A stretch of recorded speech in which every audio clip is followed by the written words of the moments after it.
buenas noches. Este es el refuerzo de la materia de introducción a la informática, específicamente de la primera semana. Entiendo yo que anteriormente no se ha recibido ninguna tutoría al respecto de la materia, entonces en este día sábado se estará abarcando todo lo relacionado a la primera unidad, específicamente todo lo que se tendría que haber visto en la primera llamada, la primera tutoría. Yo soy Kevin Stanley Mejía Rivera, estoy en la carrera de Ingeniería en Sistemas, ya en las últimas etapas, llevo la carrera más arriba del 70%, entonces ya digamos que voy un poco de salida. ¿Qué es lo que se va a estar revisando en esos refuerzos? Específicamente en el refuerzo del día de ahora. Los refuerzos se hacen tanto día sábado como día domingo en los horarios de 7:30 a 9. En particular, recordemos que los refuerzos vienen ya posterior a haber pasado la tutoría con el profesor en cuestión o el tutor encargado de la materia y de haber visto los contenidos en el campus. El refuerzo realmente es algo extra que busca ir de manera mucho más puntual, no tan teórico, sino mucho más práctico, a cualquier consulta que se pueda tener del contenido abarcado en esa tutoría. Recordando, en esta tutoría en cuestión es lo relacionado a la unidad 1, la semana número 1, la introducción. Entonces, con eso dicho, lo que se va a estar abarcando el día de ahora son esos 3 puntos. Un poco profundizar más en la diferencia de editor de texto, ID o entorno de desarrollo, la importancia de la depuración, que es algo que se menciona muy levemente en la clase donde se habla de los ID, pero aquí pues se va a tomar un poco más en profundidad. Y por último, la sección de los diagramas, porque son importantes y como a nosotros como ingenieros en sistemas pues nos sirven como un medio de comunicación. Entonces, con eso dicho, procedo a la parte de los editores de texto y los IDEs. Esto que pueden ver por acá es Visual Studio Code, ¿sí? Acá pueden verlo, Visual Studio Code. Es un editor de texto, me permite manipular, en este caso, el código fuente de un programa en cuestión. Esto que ven acá, el Notepad, también es un editor de texto. Hay una amplia diferencia visualmente, pero realmente los dos entran en la definición de editor de texto. ¿Por qué? Porque me permite editar el código fuente en cuestión. Sí, no se ve tan bonito, no se ve tan estético, no me remarca la sintaxis, pero al final los dos son editores de texto. Esto que ven acá también es un editor de texto. A diferencia de Notepad, pues este sí que resalta un poco la sintaxis, pero sigue siendo más simple que este que viene al fondo. Digamos que dentro de los editores de texto que les acabo de mostrar, este último es como el más vistoso. Hay como un panel a la izquierda donde están como mis carpetas y puedo viajar a través de él y veo que acá tengo una serie de botones que no sé para lo que son, pero están allí.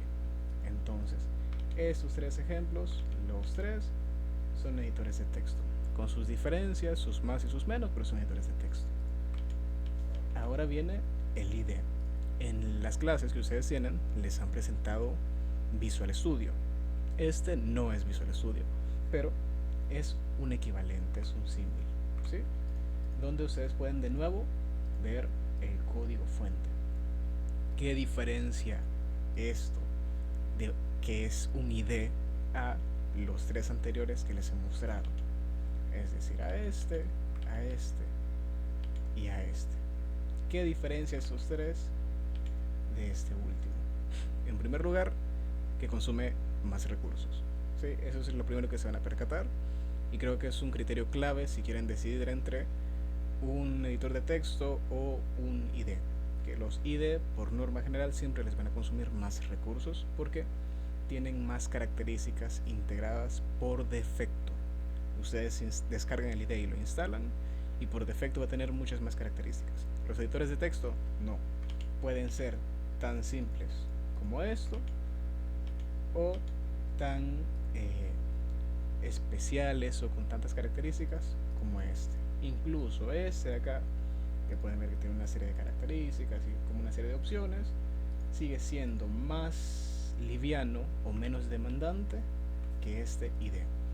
Entonces, ese sería el primer criterio para diferenciarlos. El IDE siempre va a ser más pesado, te va a consumir más recursos porque tiene más opciones por defecto. El editor de código, no. Ahora, con eso claro, ¿de qué me sirve el IDE y de qué me sirve el editor de texto? Bueno, el editor de texto te puede servir para, literalmente como su nombre lo indica, editar cualquier archivo de texto, sea TXT, sea .js, sea .cs, sea la extensión que sea, siempre y cuando sea texto plano, no sea un binario. Siempre y cuando sea texto, un editor de texto te va a servir para editarlo.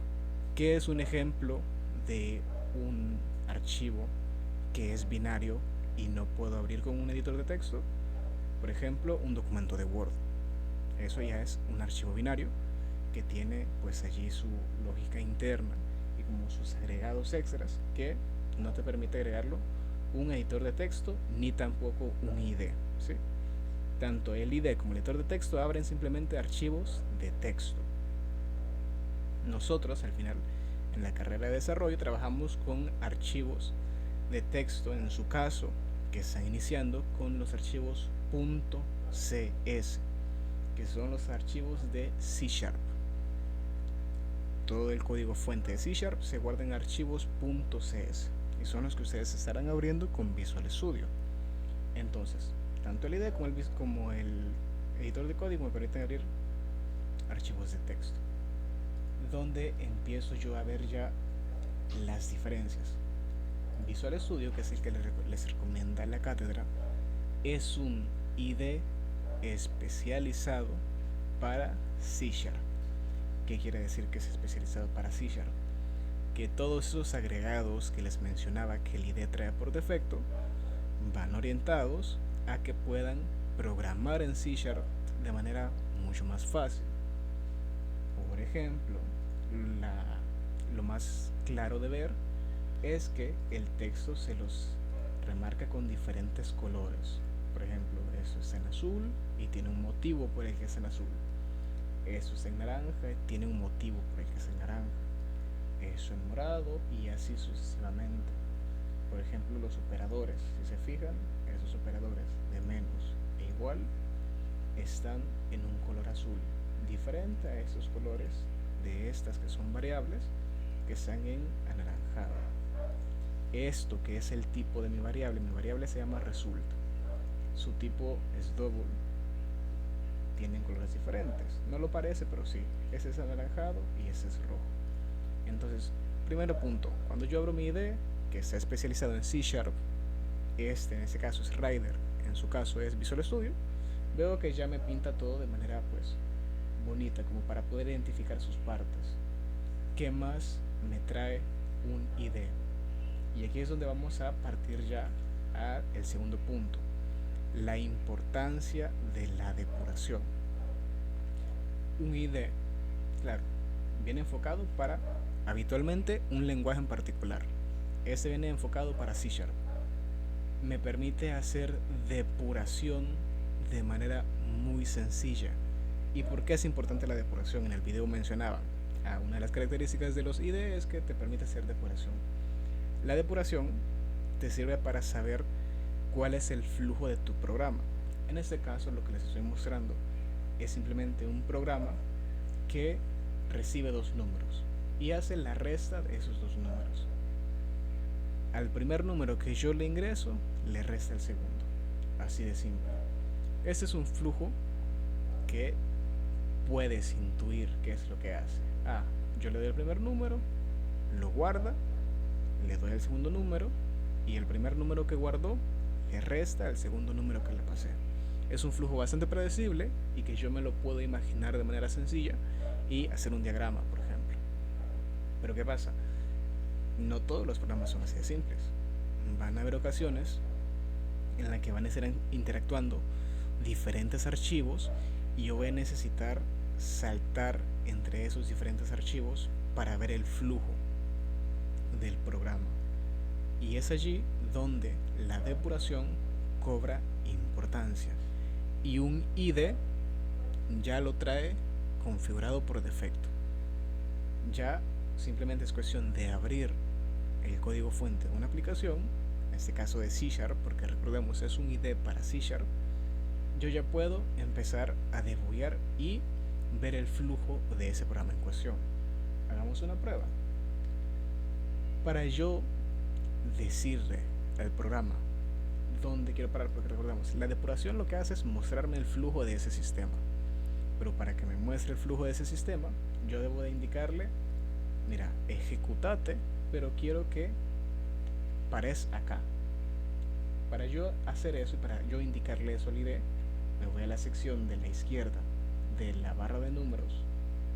Acá está la barra donde están las líneas, los números de línea.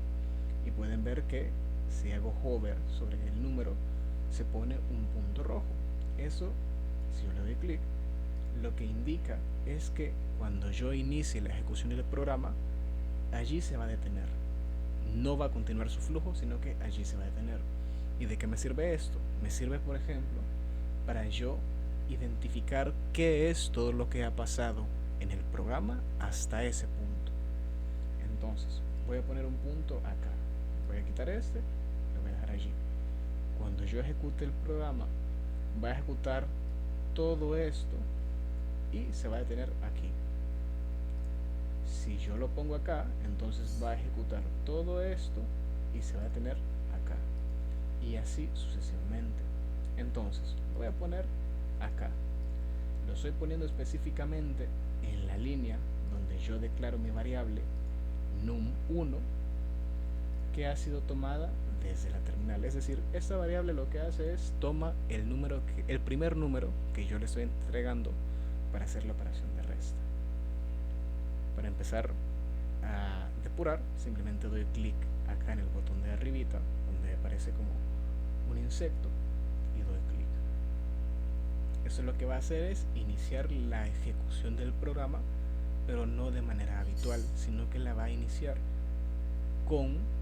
considerando y tomando en cuenta este punto de interrupción que yo he puesto acá, este punto en rojo. Entonces, inicia acá abajo, puede decir que está cargando al final la solución, y allí está, ya ha iniciado. Dice que se ha compilado con éxito, el mensaje que aparece acá a la izquierda, y allí estaría. Si nos fijamos, ahora hay una línea azul justamente coloreando la línea que yo marqué, ¿sí? Y además, acá arriba, donde antes aparecería un insecto, ahora veo que los botones han cambiado, este panel de acá abajo se me ha desplegado, y lo más importante cuando estamos depurando son esos controles de acá. Esos controles me permiten manejar para que el programa siga su curso, siga su ejecución, y yo poder ir viendo paso a paso qué es lo que está haciendo. Que de nuevo, recordemos el motivo de esto: yo poder identificar el flujo en sistemas que son complejos. Eso es un sistema simple, entonces es como muy esperable lo que va a hacer. Pero en sistemas complejos eso es de mucha ayuda. Entonces, este botón de acá lo que hace es continuar la ejecución del sistema hasta el siguiente punto de interrupción. Es decir, yo acá solamente tengo un único punto de interrupción, que es este. Si yo le doy clic a este botón, lo que va a pasar es que va a continuar la ejecución de todo el sistema y va a terminar, porque no tengo otro punto de interrupción. Si yo, por el contrario, tuviese otro acá, cuando yo le dé clic a ese botón, esta línea azul que se ha detenido pasaría acá, a este segundo punto de interrupción. Si yo tuviese un tercer punto de interrupción acá, si yo le doy, pasaría de acá a acá, y así se va a ir deteniendo según los puntos que yo le haya puesto cada vez que yo le dé clic a este botón. Hagamos la prueba. En este momento está detenido acá, pueden verlo por la línea azul en cuestión. Me dice, ingrese el primer número. Listo. Vamos a continuar la ejecución y me permite acá poner el número 4. ¿Sí? Coloco el número 4, enter. ¿Qué pasó luego del enter? Veamos. Anteriormente esta línea azul estaba acá arriba. Ha avanzado, lo que significa que todo ese código ya se ejecutó. Nos podemos dar cuenta de eso porque ahora la variable num tiene un valor y es justamente el número 4 que yo ya ingresé. Hasta el momento es la única parte de código que he ejecutado, esa parte de acá, lo que significa que mi segundo número, recordemos, ese es un programita que lo que hace es tomar dos números y restarlos. Mi segundo número, al yo no haberlo ingresado, técnicamente no tiene ningún valor. Veamos si es cierto. Acá está num2, técnicamente no se ha ejecutado porque recordemos, todo lo que se ha ejecutado hasta el momento es eso de arriba. Y si reviso su valor, efectivamente tiene 0. No tiene ningún valor porque no se lo he dado. Caso contrario a num, que ya pasó por la ejecución y yo ya le asigné un valor. Entonces, en el momento, hasta ese momento estamos detenidos acá, en esta línea en azul. Quiero detenerme justo cuando se vaya a hacer la resta. Si se fijan acá, num1 versus num2. Num1 tiene el valor de 4, num2 tiene el valor de 0 porque aún no se lo he dado. Démosle entonces el valor a num2. Continúo con la ejecución. Ojo, ese botón de acá, que es el que les decía que permite continuar con la ejecución hasta que encuentre un nuevo punto de interrupción, es este mismo. Los dos hacen exactamente lo mismo. Entonces le doy clic, ya me solicita el segundo número. Voy a darle 3, enter. Ahora se ha detenido acá, justo en la resta. Y si nos fijamos acá a la derecha, podemos ver que ahora la variable num1 tiene el valor 4, que ese ya lo habíamos visto anteriormente, pero ahora la variable num2 ya tiene un valor, ya no es 0. ¿Por qué? Porque hasta el momento ya se ejecutó todo esto y se ha detenido acá. El hecho que se haya detenido acá significa que aún no se ejecuta. Sí, es cierto que está marcado acá, pero no se ha ejecutado todavía. Si yo reviso el valor de result, sigue siendo 0, a pesar de que num1 y num3 ya tienen valores. Pero como yo justo lo he detenido acá, aún no se ha ejecutado. Simplemente se ha detenido. Se ha quedado como en la puerta. Todavía no entra. Se ha quedado en la puerta, justo antes de entrar. Yo podría dar clic acá y dado que yo tengo un punto de interrupción aquí a continuación, pues el salto sería de acá a acá. ¿Sí? Ese sería el flujo. ¿Por qué? Porque yo he definido un punto de interrupción acá. Pero yo no quiero estar poniendo un punto de interrupción por cada línea. Entonces es donde hago uso del otro control que les mencionaba o que les voy a hacer mención, que es este de acá. Paso siguiente. ¿Qué es lo que hace este control? Si este de la izquierda saltaba entre los diferentes puntos de control, este lo que hace es que salta entre las diferentes líneas. Así de simple. Si yo estoy aquí, cuando yo use ese control, va a saltar aquí. ¿Sí? Así de simple. Ojo, considerando que aquí no tengo ningún punto de control definido. Este control de acá, este operador de step over, lo que hace es saltar a la siguiente línea independientemente si tiene o no un punto de control. Veamos si es cierto. Ahorita result no tiene ningún valor porque de nuevo no se ha ejecutado. Si yo presiono step over, se va a ejecutar y efectivamente saltó de acá a acá, a pesar de que acá no hay ningún punto de control, y result ya tiene un valor, tiene el valor de 1, es decir que ya se ejecutó y hasta ese momento ya se ha ejecutado prácticamente el 90%, el 95% del programa. Lo único que queda por ejecutarse es esta línea de acá, que pueden verlo ya como una expresión conocida, que es el console.grabline. Es decir, imprime en terminal o en consola el contenido de la resta. Acá el valor de la variable número 1, del valor número 1 que ingresamos, el valor del número 2 que ingresamos y el resultado de esa resta. Entonces, si yo vuelvo a hacer uso de este operador o de ese botón, ya me imprimiría en terminal el resultado o ese mensaje. Veamos si es cierto. Y ahí estaría. Ya me lo imprimió. Resultado 4 menos 3 igual a 1. ¿Sí? Y así de simple, yo he podido detenerme en cada uno de los puntos de este programa. He podido ver qué valor tenía num 1 en cierto punto, qué valor tenía num 2 en cierto punto. He podido ver sus valores y el resultado de la resta incluso antes de que se ejecutara y se imprimiese en terminal. ¿Qué pasa si yo ejecuto el programa sin depurar? Simplemente lo ejecuto con normalidad. Hago uso de este botón de la izquierda que está a la par del insecto para depurar y me dice, vaya, dame el primer número, 4, dame el segundo número, 2. La respuesta fue inmediata. Yo no pude detenerme a ver el flujo del sistema. Todo fue inmediato. Y claro, en ese momento ese sistema es simple. Yo puedo intuir qué sucedió. Pero no todos los sistemas son así de simples. Y es allí donde aprender o saber cómo depurar toma mucha relevancia. Entonces, con eso claro, vale.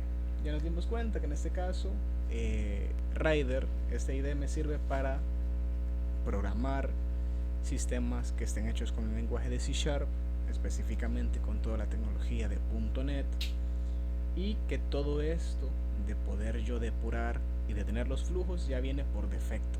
Es algo que yo no tengo que configurar nada, simplemente lo descargo, lo instalo, escojo el código fuente y ya puedo empezar a ver todo su flujo pasito a pasito, siempre y cuando yo ponga los puntos de interrupción. ¿Qué pasa entonces con los editores de código? Yo necesito siempre poder depurar, porque ya en los sistemas grandes es prácticamente impensable hacerlo sin depurar, porque no vas a poder seguir el flujo del sistema, porque es algo ya muy complicado. Están interactuando muchos diferentes sistemas entre sí, muchos archivos, mucha lógica, y no puedes seguir ese flujo así por así. Pero solo me puedo limitar a usar un IDE que me pide un montón de recursos para poder depurar. No. Yo les decía que el IDE por defecto solo funciona o está pensado para una tecnología en particular. Visual Studio y este que se llama Rider está pensado para C#. Los editores de texto no. Los editores de texto están pensados para ser usados con diferentes lenguajes.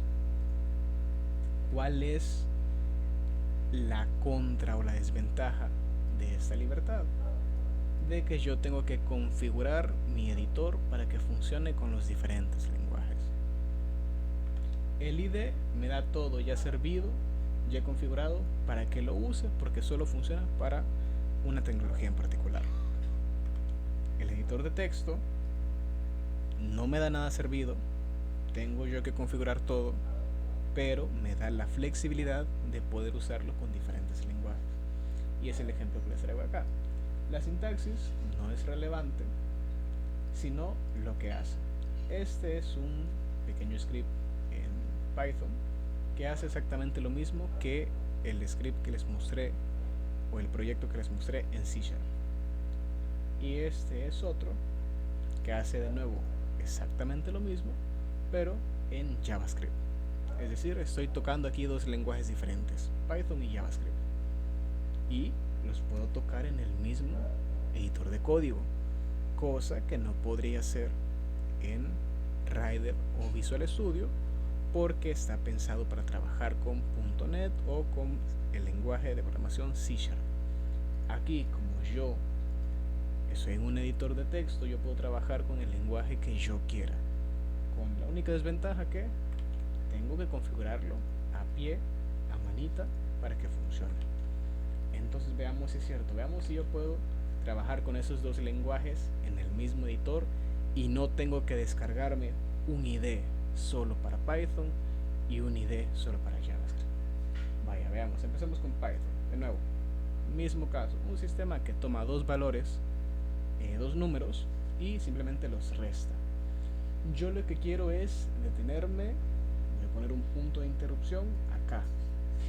Hasta este punto, técnicamente en la línea 8, yo ya debería tener el valor de la variable num1 y el valor de la variable num2. Veamos si es cierto. Procedo a ejecutar y aquí me dice, ojo, ¿qué hice acá? Presioné F5.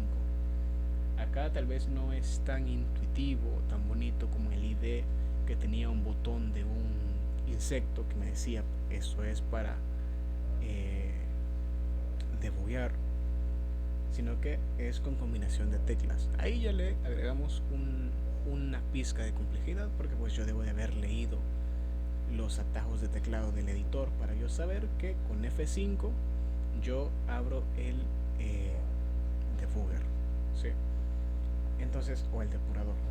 Eso hice, presioné F5 y automáticamente acá arriba se me presentaron los mismos controles que yo tenía en Rider cuando estaba depurando. Me abre la terminal y me dice, ingresa el primer número, ingreso el 4, ingresa el segundo número, ingreso el 2, y cuando yo le dé enter, como estoy depurando, el flujo del sistema debe de detenerse en la línea 8 donde yo puse el punto de interrupción. Veamos si es cierto, enter, y allí está, se detuvo. En Rider lo marcaba como una línea azul, aquí me lo marca como una línea amarilla. Técnicamente se ha detenido en este punto. Yo puedo ir a ver cuáles son los valores de la variable num1 y num2 que yo ingresé.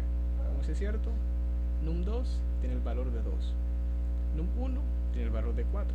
Ah, pues sí, estoy haciendo exactamente lo mismo que hacía con Rider, con C#, pero ahora en un editor de texto. Claro, así parece entonces que son lo mismo y que el editor de texto es mucho mejor porque puedo usar más lenguajes y pesa menos, me consume menos recursos en mi computadora. Sí, pero recordemos, hay un paso intermedio que yo no les he mostrado acá, que es tener que configurar el editor de texto para que pueda trabajar con esto, para que pueda depurar y pueda trabajar con Python. Ese paso yo no se los he mostrado, pero es un paso que yo tuve que hacer a mano para poder lograr esta misma funcionalidad. En Rider yo no tuve que hacer nada, en Visual Studio yo no tengo que hacer nada, solo lo descargo, ejecuto mi script y ya puedo depurar. Acá no, acá yo tuve que ir a sentarme, configurar para que esto funcionara. Pero bueno, continuamos. Vale, se ha detenido acá, yo puedo usar este control, que es el que les mencionaba antes, que si yo lo ejecuto simplemente va a pasar de la línea 8 a la línea 10 donde se imprime en consola. Veamos si es cierto, ahí está, pasó a la línea 10. Si yo le doy o presiono este otro control de continuar, no va a pasar a la línea 12. ¿Por qué? Porque recordemos, este control únicamente salta entre puntos de interrupción, y como yo acá ya no tengo ningún punto de interrupción, lo que va a hacer es terminar la ejecución. Vamos si es cierto, ahí está, terminó la ejecución, y aquí en terminar simplemente me mostró el mensaje de el resultado de la resta. Así de simple. Vaya, pero hay un control que todavía no les he explicado.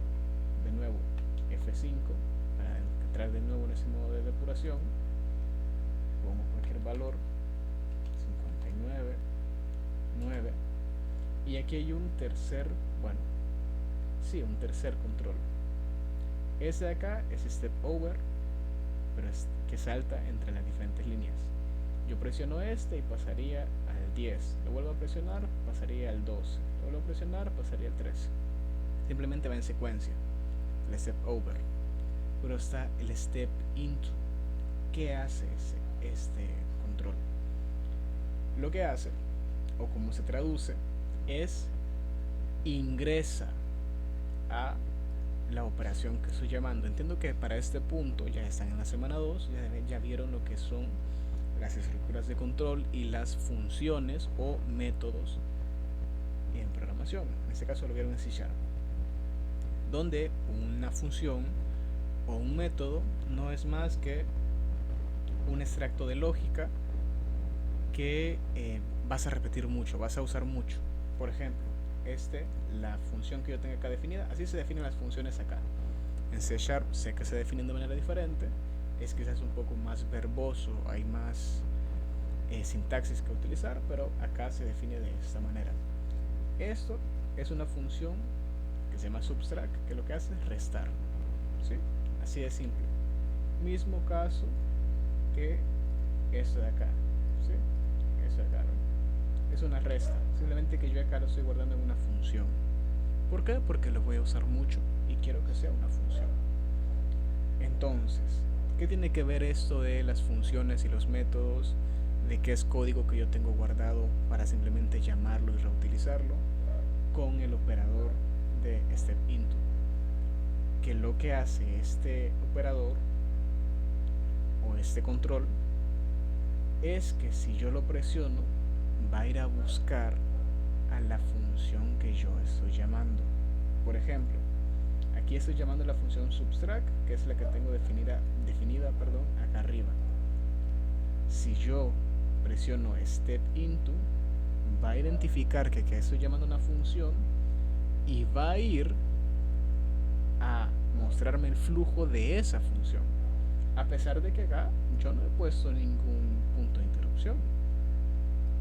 Pero justamente este control va a ir a buscar el flujo de esa función.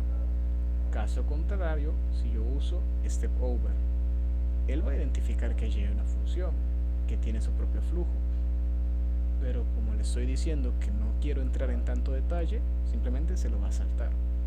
Caso contrario, step into, le estoy diciendo mostrarme en detalle el flujo de esa función. Veamos si es cierto. Voy a usar el control que ya usamos antes, step over, para pasar a la siguiente línea, y ahí está. La función se ejecutó, guardó el resultado de 59 menos 50 y lo definió en la variable result.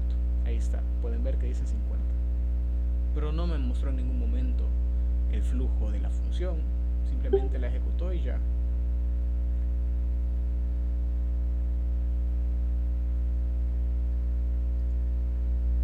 Entonces, con eso claro, simplemente la ejecutó y ya. Pero si yo quiero ver el flujo de la función, ¿qué debo de hacer? Bueno, entonces allí sí que debo de usar este otro control, step into. Vamos a ver si es cierto.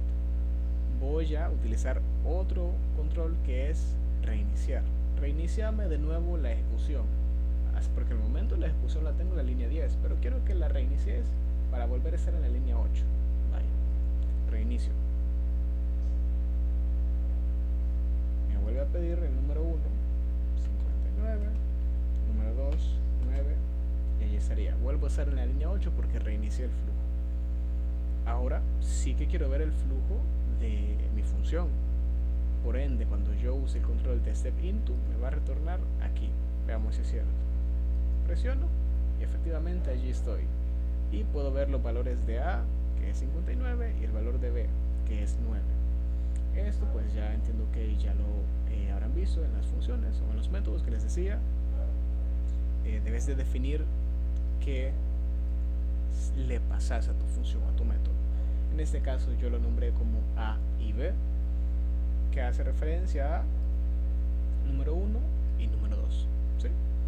Pero lo importante acá es que cuando yo use el control de step into, fue al flujo de la función. Me dio en mayor detalle qué es lo que está haciendo allí el sistema. Ahora, aprovechando, y este otro control que está acá, de step out, bueno, pues lo único que hace es, supongamos que esta función fuese más extensa, que tuviese, en lugar de una sola línea, tuviese 50. Se hacen muchos procesos internos. Con step out lo que hago es saltarme eso. Ojo, no significa que no lo vaya a ejecutar. Sí lo va a ejecutar, simplemente no me lo va a mostrar. No va a ir pasito a pasito mostrándome qué es lo que es esa operación. Simplemente lo va a ejecutar y me va a retornar a donde yo estaba originalmente, que era acá. Yo originalmente estaba en la línea 8. Usé el control de step into para ir a ver la definición de esta función que está hasta arriba. Pero si yo hago step out, me regresa a la línea 8 posterior a haber ya ejecutado la función. La primera vez que yo estaba acá no había ejecutado la función, el valor de result era 0. Ahora me retorna ya con la función ejecutada. Entonces, hasta allí ya vemos entonces la funcionalidad de esos controles que están acá. Saltar entre puntos de interrupción, saltar entre líneas, tenga o no tenga el punto de interrupción, ingresar a funciones, a definición de funciones, al flujo de una función o de un método, salir del flujo de un método para regresar al flujo principal, reiniciar la ejecución y que es bastante claro, que es detener. Si yo detengo la ejecución del sistema, ya no se va a imprimir acá en pantalla el resultado de la resta. ¿Sí? Se va a haber quedado en esta línea 8. ¿Vemos si es cierto? Ahí está, se detuvo. Entonces, realmente acabo de hacer exactamente lo mismo que hice acá en Rider. Acá está trabajando con C#, aquí estoy trabajando con Python. Veamos si puedo hacer entonces lo mismo con JavaScript. ¿Sí? Un lenguaje totalmente diferente, con una sintaxis totalmente diferente, pero que igual me interesa poder pararme a depurar para entender qué es lo que está pasando. Mismo caso, voy a poner un punto de interrupción ahora acá, en esta condicional. ¿Sí? Esta condicional o esta línea de código lo que está haciendo es verificar que la variable num1 y la variable num2 no estén vacías, que no sean valores que no son numéricos. Yo necesito que esos valores sean numéricos para, evidentemente, hacer la operación matemática o aritmética de la resta. Yo no puedo hacer una resta de letras, necesito que sean números. Entonces yo quiero que ejecutes todo esto, pero que te detengas acá. Veamos si yo puedo hacer este proceso de depuración en JavaScript siendo no un ID de JavaScript. Ejecuto esto, que me permite ingresar un comando, una instrucción para ejecutar el script. Defino cuáles son los números, en este caso 13 y 5. Esos son los valores que se van a estar restando. El número 13 se le va a restar el número 5. Doy enter. Y ahí está. Estoy haciendo depuración de otro lenguaje totalmente diferente usando el mismo editor de texto. Entre paréntesis, recordemos, yo tuve que configurar esto. Así como lo configuré para Python, tuve que configurarlo para JavaScript. Pero tengo la ventaja que luego de haber hecho la configuración, puedo trabajar con los dos en una sola herramienta. Si yo quisiera trabajar con IDEs, tendría que tener una herramienta abierta solo para trabajar con el script de JavaScript y otra herramienta solo para trabajar con el script de Python, siendo ambas herramientas mucho más pesadas que este editor y que obviamente me van a consumir más porque estoy teniendo dos aplicaciones abiertas. Pero eso me lo estoy saltando, ¿por qué? Porque he configurado mi editor de texto. Entonces, vale, con eso dicho, decidí detener la ejecución del sistema o del script acá. Dado que lo detuve acá, todo eso técnicamente ya se ejecutó. Veamos si es cierto. El valor de la variable número 1, ahí está el 13, que es el que define acá. El valor de la variable número 2, el 5, que es el que le pasé acá. Y en result debe de ser el resultado de la ejecución de esta función, que de nuevo es la resta. Veamos si es cierto. Result debe de ser el resultado de 13 menos 5. Y ahí está, efectivamente es 8. Entonces de nuevo, puedo hacer uso de mis controles. En este caso, yo quiero pasar a la siguiente línea, donde se imprime en consola ese resultado. Ahí, ya estoy acá. Recordemos, el hecho de que yo esté acá no significa que sea ejecutado. solo se ejecuta una vez yo paso de esa línea. Es decir, que si yo le vuelvo a dar, ahora sí que se va a haber ejecutado y efectivamente está acá. Me imprime 13 menos 5 igual a 8. Y así de simple yo he logrado o les he mostrado que he podido depurar en dos lenguajes totalmente diferentes como lo son Python y JavaScript usando una sola herramienta que es Visual Studio Code, cosa que yo no podría hacer acá porque Visual Studio y C Sharp están pensados para, perdón, Visual Studio y Rider, que es este que yo estoy utilizando, están pensados para C Sharp y ya, a lo mucho algún extra por ahí, pero está bien limitado. Caso contrario a Visual Studio, que yo puedo usar los lenguajes que yo quiera, siempre y cuando lo configure. Ahí es el detalle. Yo tengo que hacer ese trabajo de configurarlo. He dicho varias veces ya, he tenido que configurarlo, he tenido que configurar. Pero ¿qué significa tener que configurarlo? Significa que yo debo de ir a una sección de acá que se llama extensiones, control shift X, que es el atajo, y acá puedo ver yo todas las extensiones que tengo instaladas en mi editor. Ojo, no todos los editores de texto tienen esta característica. Por ejemplo, Notepad++ no tiene la característica aquí en ningún lugar de un espacio para extensiones. Este editor de texto que yo tengo acá tampoco tiene un espacio para extensiones.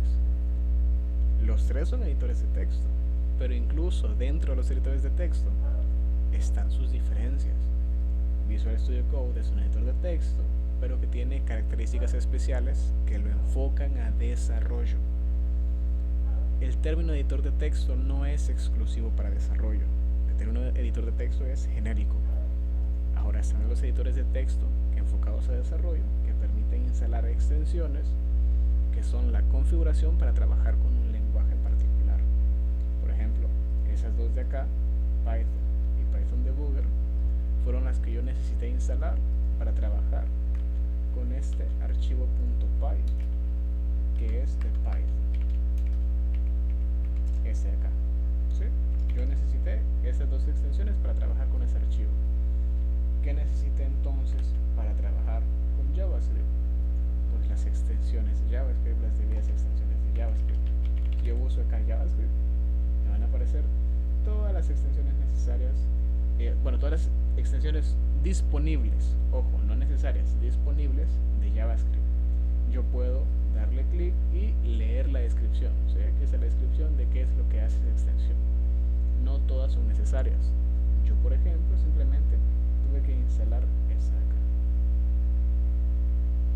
Y ya con ella instalada, pues ya pude hacer la debida depuración. Y así de simple es como yo puedo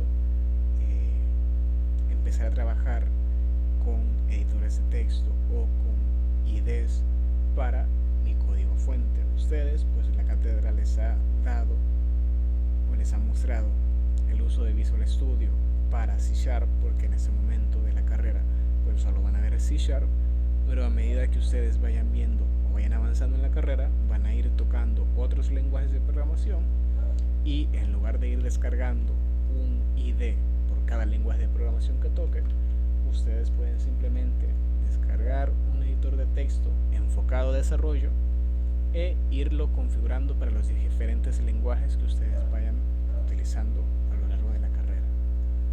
Ahora, si su equipo es lo suficientemente potente para tener un ID por cada lenguaje que toquen, pues adelante, también es válido. Allí realmente depende de la necesidad de la persona y cómo le guste trabajar, si usa un ID o si usa un editor de código, ¿sí? Entonces, con eso se completaría el punto 2. Ya para ir finalizando, en la parte del punto 3, tenemos los diagramas como medio de comunicación. ¿A qué se refiere esto de los diagramas como medio de comunicación? Vaya, estos scripts que yo les mostré pues son flujos bastante simples, ¿sí?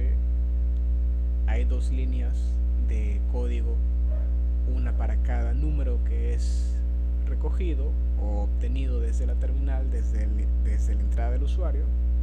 Hay una tercera línea que lo que hace es ejecutar una función para hacer la resta, y hay una cuarta línea que lo que hace es mostrar eso en consola. Así de simple, un flujo chiquitito y rapidito. Pero no todos los sistemas son así. Realmente los sistemas reales no son así. Esto es un script, ¿sí? Eso de acá también es un script. ¿Qué significa script?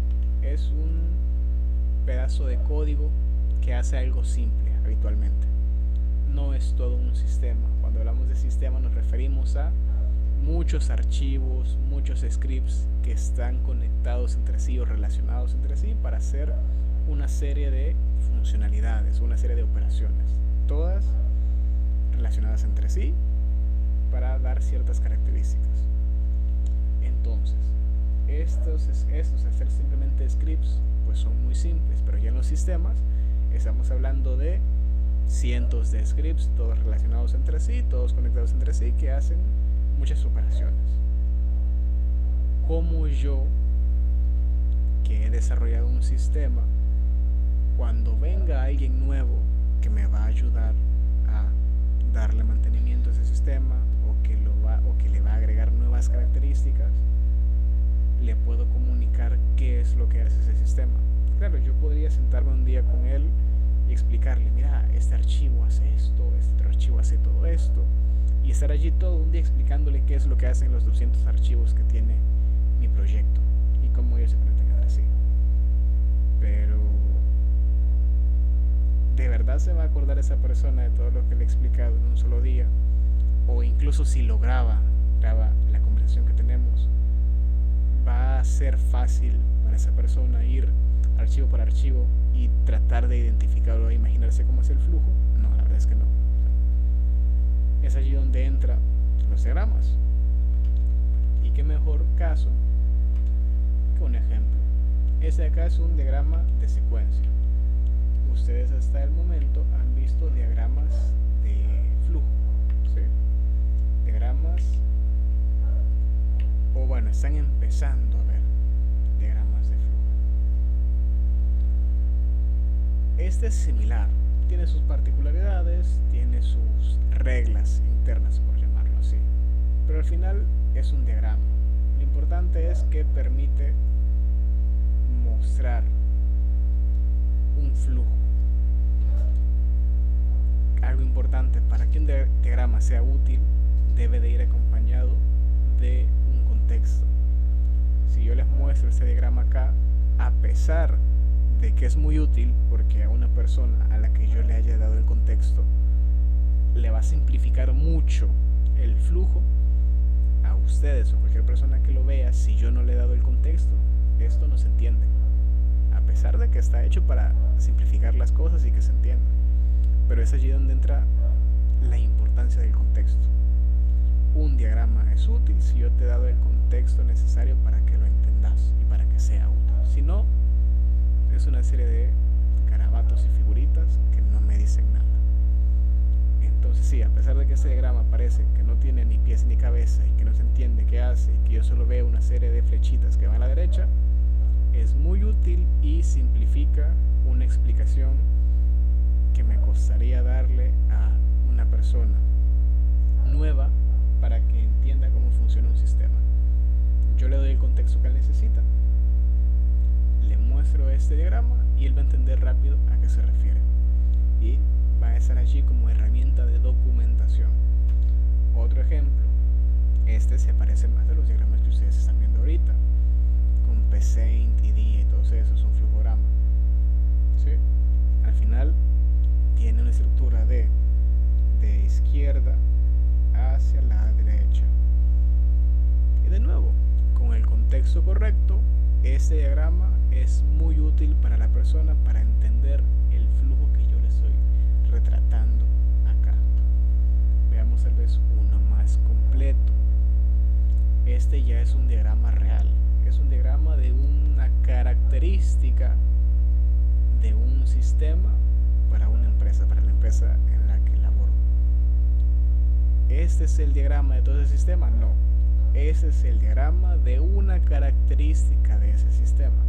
Y ese sistema tiene varias características. Es decir, que los diagramas casi nunca son de todo el sistema. Depende del diagrama. Como verán más adelante, hay diagramas para diferentes casos. Habitualmente, los diagramas se enfocan más en detallitos.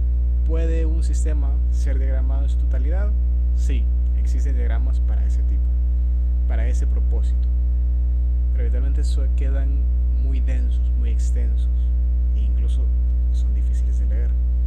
Ese diagrama de acá es solo para una característica del sistema. El sistema tiene muchas características, pero esta es una de ellas y ese diagrama la representa. Son muchas formas, muchas figuras, pero se puede intuir que acá inicia, tiene dos vertientes, una en la que termina y otra en la que continúa. Y si continúo, si en este extracto de acá continúo, va a terminar hasta aquí. Y si no continúo, pues termina aquí. Y así de simple. Y de nuevo, en ese momento parecen garabatos y no tiene sentido. Pero con el contexto correcto, ese diagrama tiene mucho sentido y es muy útil para yo explicarle a otro desarrollador qué es lo que esa característica de ese sistema hace, para que él, conociendo el flujo, porque ese es un flujograma, él conociendo el flujo ya puede empezar a darle mantenimiento a esa característica o empezar a agregarle nuevas características o nuevas funcionalidades a esa característica. Esta en particular, para que tengan un poquito de contexto, es una característica del sistema que envía correos. Así de simple. El sistema tiene una característica que envía correos a sus usuarios y acá está representado ese envío de correos. Entonces, si viene un nuevo desarrollador y quiere agregar un proceso intermedio entre ese envío de correos, pues tiene que ver ese diagrama y entenderlo, y ya una vez lo entiende ya puede ir a ver el código fuente y editarlo. Ahora, estas son algunas alternativas para diagramar. Paint y Dia son los que la cátedra les recomienda y es con el que los van a evaluar. Así que a ley deben de usar esos, al menos este primer ciclo, para irse familiarizando con la construcción de diagramas, las figuras, las formas, y para que cuando sean evaluados, pues ustedes envíen los archivos de esos programas, o de Paint o de Dia. Ya una vez ustedes terminen el ciclo, pasen la materia, ya pueden usar otras herramientas que ya sean pues de gusto personal, que no sean algo académico, sino que sean de gusto personal. Este que está anaranjado acá se llama Draw.io, se consume desde el navegador. Ustedes ponen en internet o en el buscador Draw.io y allí les va a aparecer, es una página. Y este de acá es amarillito, se llama Miro y es justamente el que yo estoy utilizando en este momento. Es mi preferido, es mi opción que llevo usando casi desde que entré a la universidad y me encanta. No solo sirve para diagramas, esta presentación que están viendo acá pues está hecha con Miro, o sea, todos estos diagramas son hechos con Miro también.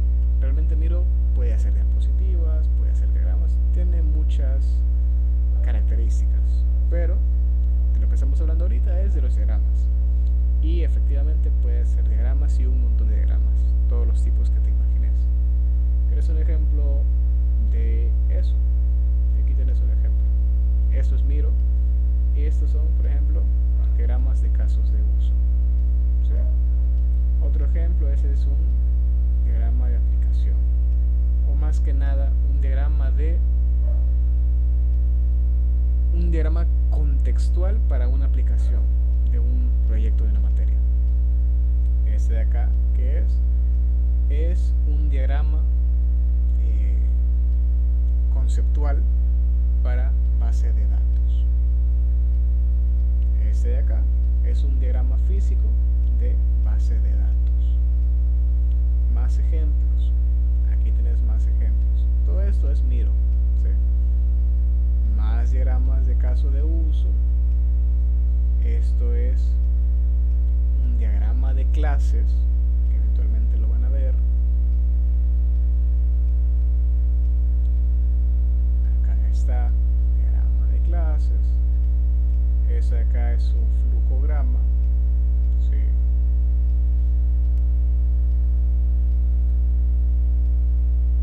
Diagrama de caso de uso. Y así sucesivamente, ¿sí? Miro pues permite agregar un montón de tipos de diagramas según las necesidades y lo que tengas, y puedes escribir sobre ellos. Al final el desarrollo pues es algo colaborativo. Necesitas a ley tener una herramienta donde de manera colaborativa puedes a tus compañeros del proyecto mostrarles tu diagrama y que ellos opinen al respecto. Por ejemplo, este diagrama lo hizo otro compañero y yo simplemente iba haciendo mis anotaciones por encima del diagrama, lo que yo pensaba, que se quitaba, que se quedaba, alguna mejora, y así sucesivamente. Igual acá, una serie de anotaciones indicando pues los pensamientos de cada uno. La diferencia entre las herramientas que ahorita a ustedes les han recomendado como Psaint y Dia es que no son colaborativas, son para trabajar individualmente. Ustedes lo trabajan individualmente, lo guardan, eso les genera un archivito, y ese archivo pues ustedes lo comparten entre, en este caso, los tutores, y ellos, usando el mismo programa, sea Dia o Psaint, van a poder ver lo que ustedes construyeron. Caso contrario, estas dos alternativas acá, que se consumen desde el navegador o tienen su aplicación también, pueden usarla, pero que deben de estar conectados a internet, y mediante un enlace, las personas a las que ustedes les den el enlace pueden ver lo que ustedes han hecho. Esto puede funcionar en tiempo real, es decir, yo puedo estar editando un diagrama y que otra persona al mismo tiempo vea cómo lo estoy editando y ponerme algún comentario o colaborar. Esa es la diferencia entre esas dos herramientas y esas primeras dos, ¿sí? Esas dos son locales, sin necesidad de conexión a internet, y no son colaborativas, y estas dos son en la nube, como en la primera clase que vieron sobre la tecnología en la nube, el internet y todo lo que implicaba. Bueno, pues estas dos están en la nube, son colaborativas y requieren de internet. Entonces, a medida que avancen en la carrera, pues van a ir viendo las ventajas de cada uno, van a empezar a darles uso y se van a dar cuenta de por qué los diagramas son tan importantes y son un medio de comunicación. Entonces, con eso dicho, acaba el refuerzo de este día de la materia de Introducción a la